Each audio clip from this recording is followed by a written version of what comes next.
Speaking to military veterans in Reno, it was a more presidential Trump. We have no division too deep for us to heal, and there is no enemy too strong for us to overcome.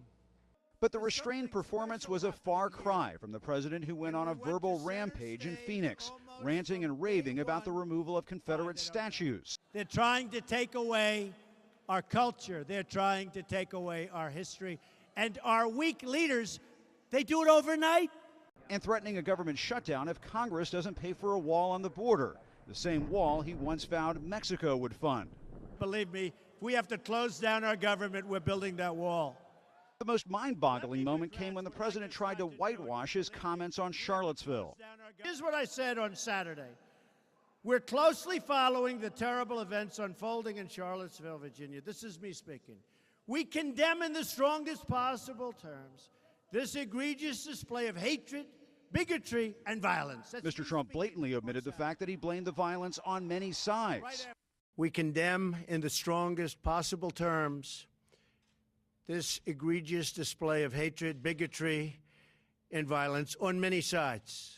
On many sides.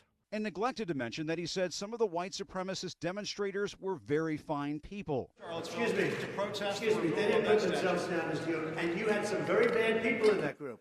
But you also had people that were very fine people on both sides. No, sir, the Nazis, there are no fine people in the Nazis. In Phoenix, the president was playing to the cheers from his base. So I think we'll end up probably terminating NAFTA at some point. From his suggestion that he might pardon controversial Arizona Sheriff Joe Arpaio. You know what?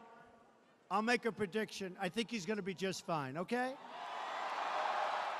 To his not-so-subtle bashing of Arizona Senator John McCain, who's battling brain cancer. One vote away. I will not mention any names.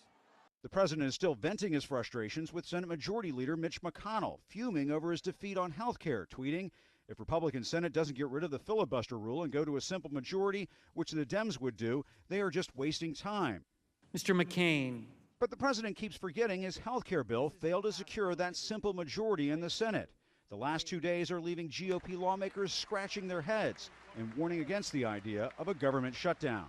Well, I don't think a government shutdown is necessary, and I don't think most people want to see a government shutdown.